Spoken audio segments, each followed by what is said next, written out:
Assalaamu calaykum. Dalka Iiraan oo tallaabo lama filaan ah u qaaday xagga haasawaha dumarka iyo ragga.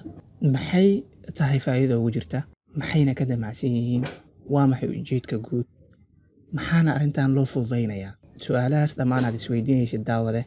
Aniga ayaa haddaba muuqaalkan kugu soo diyaariyey si aad uga bogato wax badan oo ku saabsan arrintan.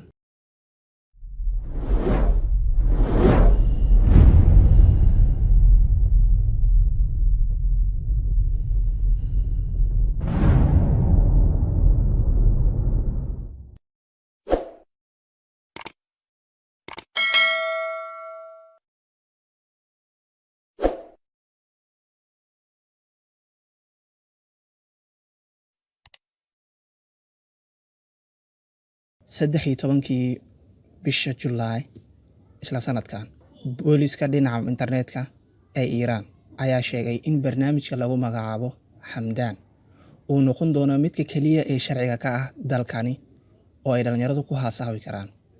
Dowladda Iiraan ayaa shaaca ka qaaday barnaamij dhinaca internetka ah oo ay dhalinyaradu ku haasaawi karaan, kaasoo lagu magacaabo Hamdan.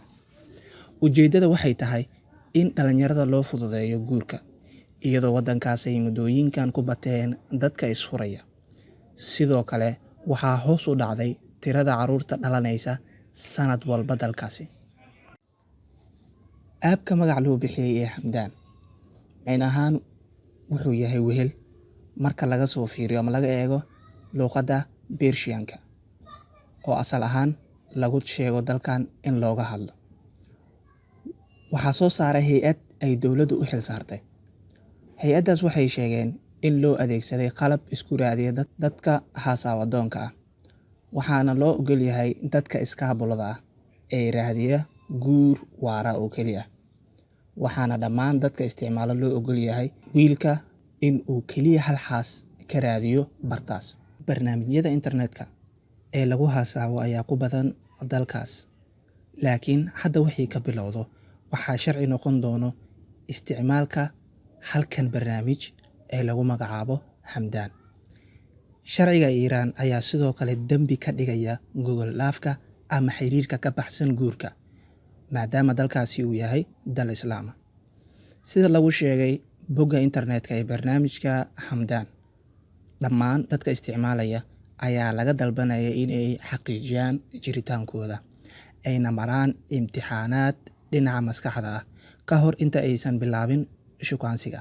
Marka uu qofka helo ruuxa uu la haasaawayo, barnaamijkan ayaa labada dhinac isbaraya iyada oo ay ka warqabaan la taliyayaal ka socda barnaamijka, kuwaas oo lamaanaha wehelin doona ilaa muddo 4 sano ah arooskooda kadib. Madaxa xarunta dhaqanka ee Tibyan oo soo saartay applicationkan Hamdan ayaa sheegay in barnaamijkan uu abuuri doono qoysas nadiif ah xilli xaaladaha qoysaska ee waddankaas ay sii xumaanayaan dhowaanadan, ayna ka faa'iideysanayaan shaydaan iyo cadowga uu leeyahay dalkaasi Iiraan. Sababaha kale ee dhaliyay in la sameeyo applicationkan Hamdan waxaa kaloo ka mid ah in dadyoga ku nool dalka Iiraan ay da'dooda ka hooseyso inta badan 35 sano. Laakiin dowladda ayaa ka digtay in haddii tallaabo laga qaadi waayo arrinkan muddo 30 sano kadib mustaqbalka dhow, dalkaasi noqon doono mid ka mid ah waddamada ugu badan ee haysta shacab da'dooda ay aad u sareyso. Bishii March ee sanadkan, baarlamaanka Iiraan ayaa meel mariyey hindise sharciyeed dowladda waajib uga dhigaya inay dhaqaale ku taageerto lamaanayaasha isguursanaya iyo kuwa haysta wax ka badan 2 carruur ah. Arrintaas dowladda waxay kaga gol lahayd in ay kordhiso xanaanka qoyska ee dalkaasi, balse sharcigaas weli ma uusan ansixin golaha maamulka dowladda. Keliya waxaa dhiman ogolaansho. Haddii ay dhacdo mar in la ansixiyana, waa uu ka shaqayn doonaa gudaha dalkaasi. Lamaano badan iyo qoys badan haysta carruur ayaa heli doona mishaaraad.